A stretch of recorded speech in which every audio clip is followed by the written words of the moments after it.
Algebra 2, Concept 35, using the law of sines to solve non-right triangles. And this is part 2. So on your notes, we're going to look at case 2. So you can use the law of sines to solve a triangle when you know two angles and a side, which we talked about in part 1. Now we're going to talk about two sides and a non-included angle. So this would be side, side, angle situation. Now what's interesting about this case is that based on what the angle and then the length measurements are of the sides that you know, you could have different situations. So this is called the ambiguous case. If you know the word ambiguous, that means it's not always clear cut. So when you get measurements of a triangle, two sides at a non-included angle, there are three possibilities. So you could have the results of one triangle being formed when you solve it.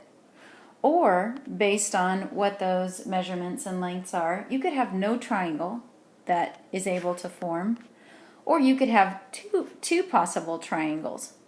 So I'm going to show you how to go through and determine which case you have. If you have no triangle and you don't need to solve for it, just because of the way the lengths and measurements fall, or if you have one triangle and how to solve for that, or if you have two possible triangles, how to solve for that. So what I'm going to ask you to do is that you'll be given one angle and two sides. So we're going to just name the given angle A. Usually it will be named that already, but if not, we're just going to change it and call it angle A. And then the side that matches with that given angle, we will of course call it side A, little a, and then the other side that you're given will be side B. Because in this case, you'll always be given two sides and a non-included angle. Now the reason why we are doing that is because I have created a flowchart for you that's on the last page of your notes. And this will allow you to go through a process to enable you to know how many solutions you have. No solution, one solution, or two solutions. So the first thing you have to look at is your given angle, is it less than 90, is it an acute angle, or is it obtuse? So let's start with if it's obtuse. And then if you put your eyes on the picture here on this little chart, you can look under the obtuse column. So after we look and determine if angle A is acute or obtuse, then we look at the two sides that we were given and we compare them. So if side A is less than side B, then no viable triangle can be formed. And so that is the first picture here. You can see that little side A just dangling out there connected to B, not able to land down here and form a triangle.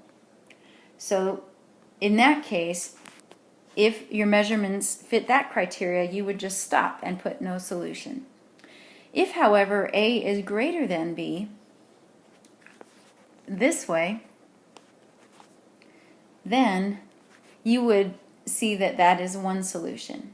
And so this is the second picture underneath the column where A is obtuse. So you can see side A is bigger than side B, and it is able to land and touch down and form a triangle. Now the second possibility is if your given angle is acute. So if it's acute, then once again you look at your two given sides. If side A is greater than side B, then you have one triangle that's being formed.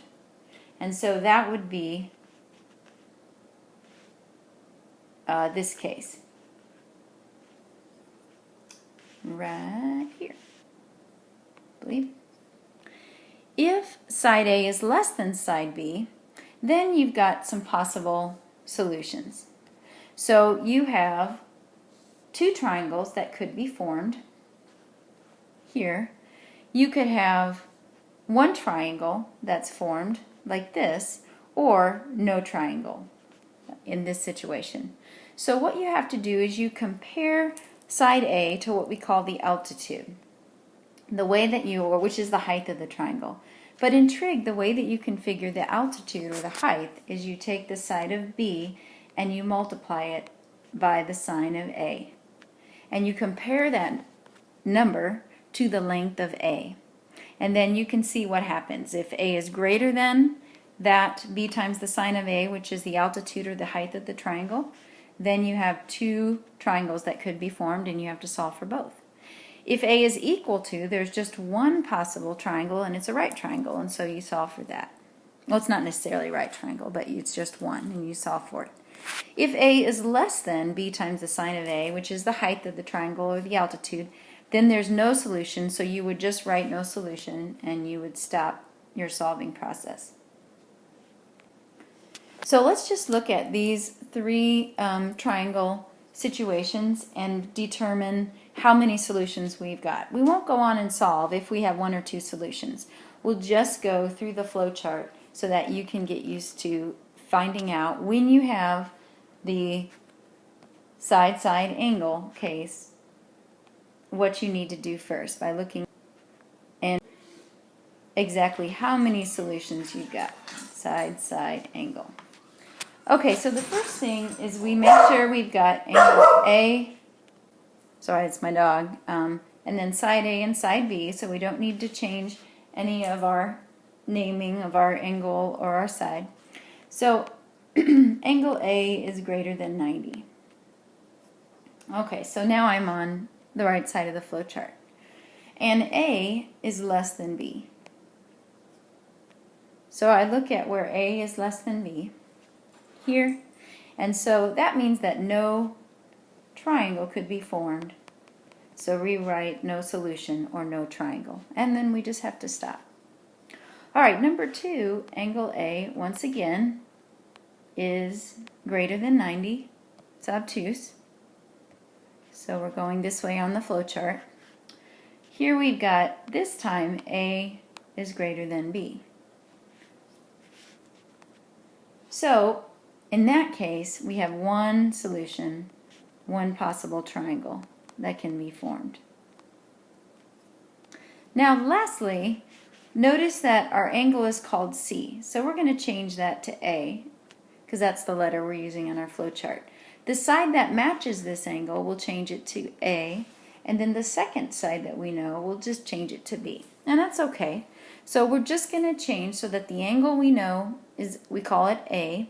The side that matches with that angle is lowercase a, and then the other side is B.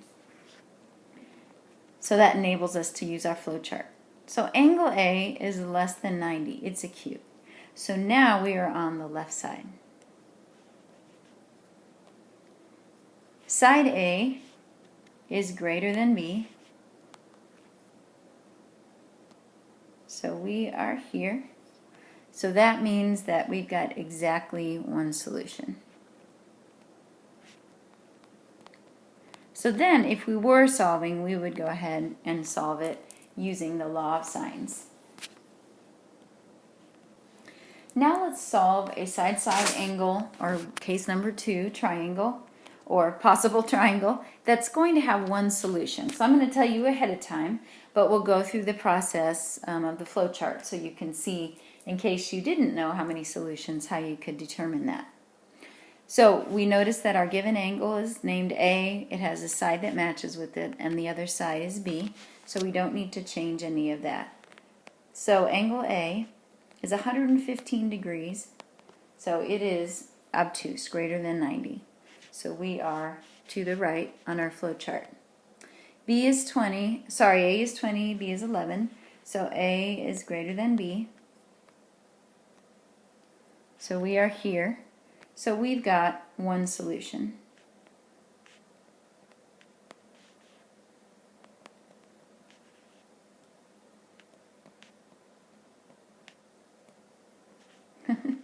Oh, that's not, okay, one solution.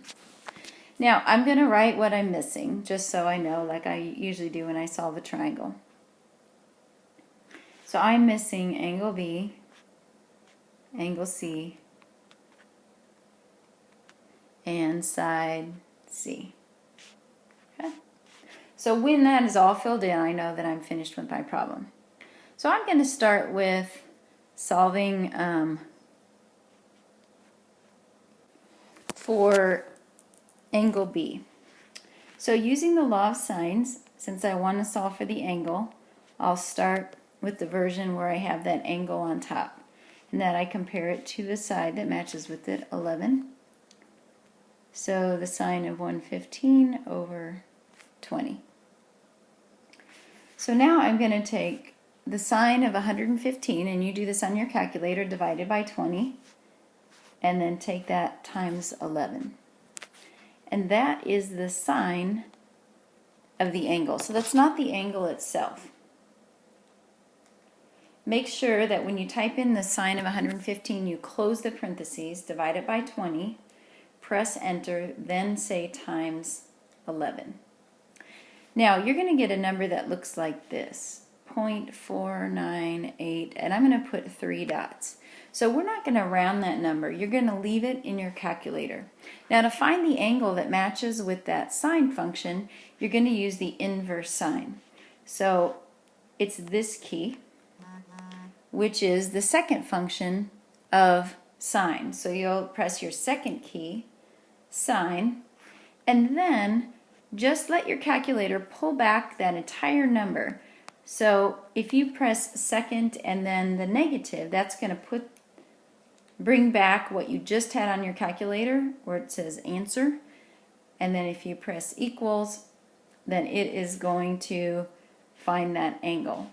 So the angle that has the sine of 0.498, etc., angle B, is 29.8, so we'll round that to 30 degrees. So that is just using the inverse sine key on your calculator.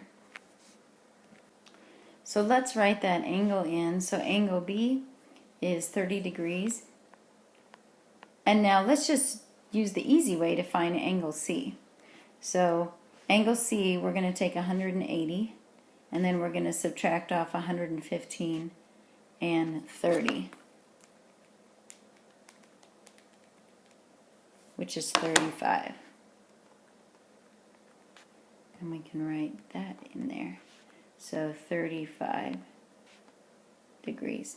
And now to find side C, we can just use that flexible law of sines formula, and so this time we'll put our side on top, so it's side C compared to the sine of angle C, which is 35, and then we'll use the measurements that we were given. So B is our side length, so 11, sorry, I want to use A, so 20 over the sine of 115. So now on your calculator, you'll take 20 divided by the sine of 115 and press equals, then take it times the sine of 35. And that will actually give you the approximate length. Times the sine of 35. So 20 divided by the sine of 115 times the sine of 35. 12.6, so let's say 12.7.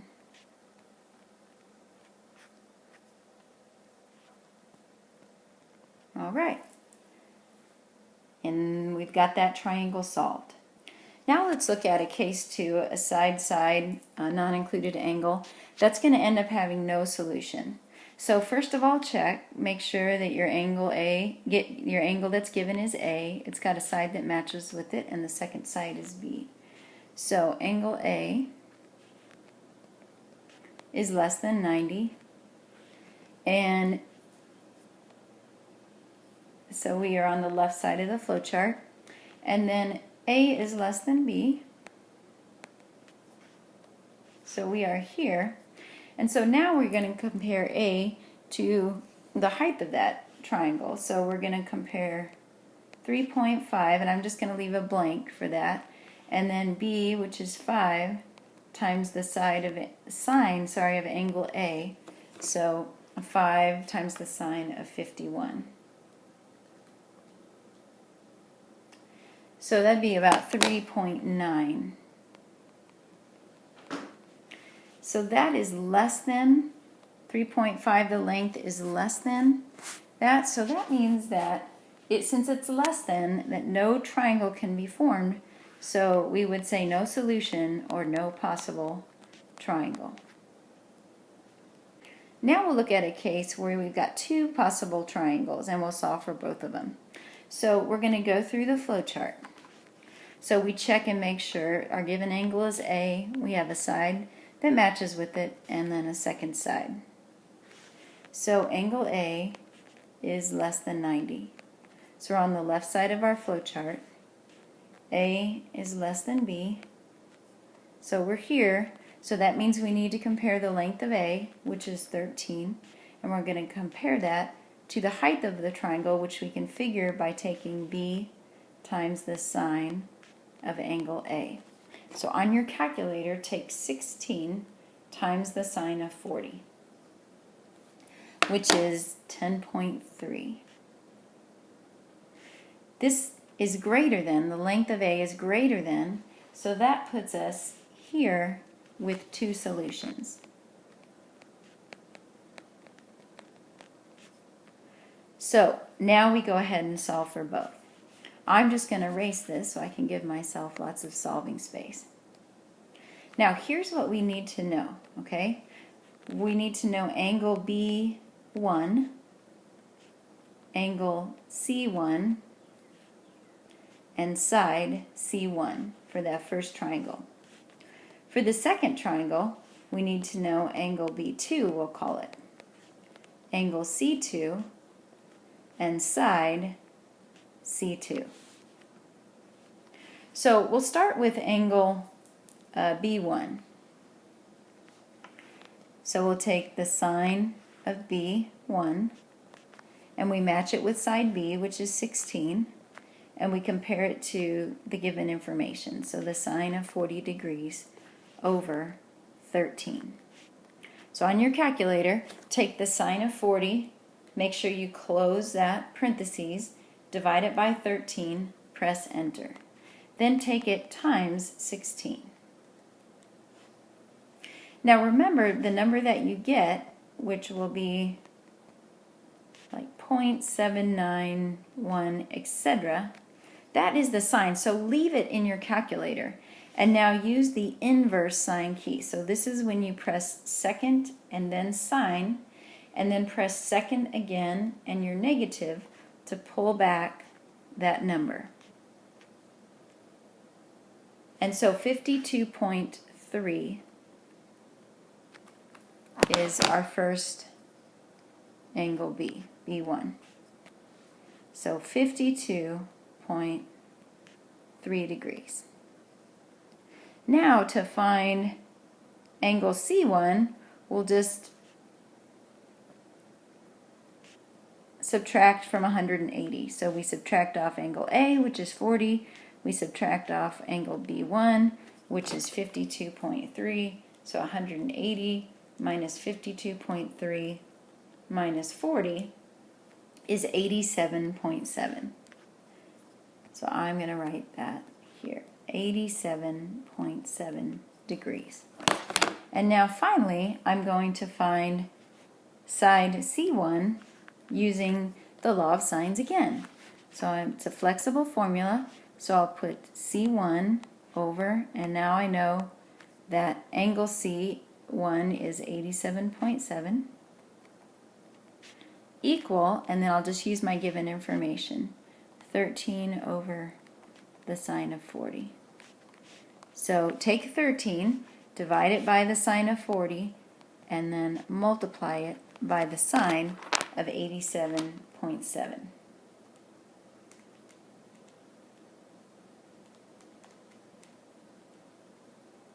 Now, let's try that again. 13 divided by the sine of 40 times the sine of 87.7. There we go, 20.2. Okay, so now we'll fill that in. So C1 is 20.2 of a length. All right, now here's just one new step when you have two triangles to solve. It's how you find angle B2. So to find that second angle B2, it is supplementary to angle B1. So supplementary means together they make 180 degrees. So you're going to take 180 and you're going to subtract angle B1. So in this case, 180 minus 52.3, which will give you 127.7 degrees.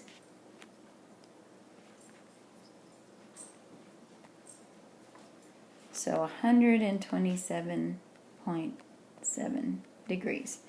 Now to find angle C2, we can just do that like we did C1, where we will take 180, subtract off angle A, subtract off angle B2, which is 127.7, and we probably will be left with a pretty thin angle, 12.3 degrees.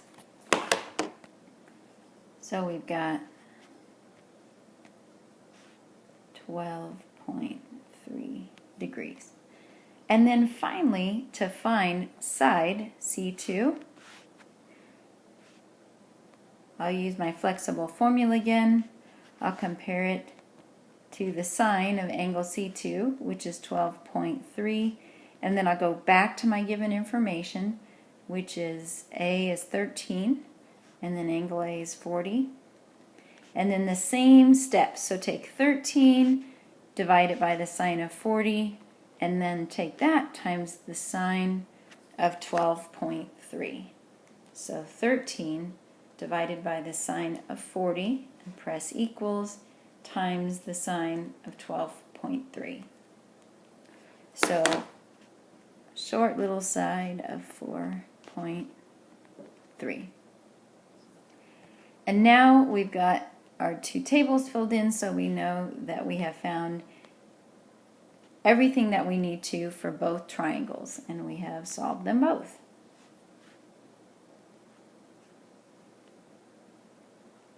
So that concludes the notes for Concept 35, Part 2. Now what you want to do is complete the independent practice problems, and then that is what you're going to go over with in the teacher talk. Also, if you have any questions on the notes, make sure that you rewatch the video and also ask your instructor when you do that teacher talk.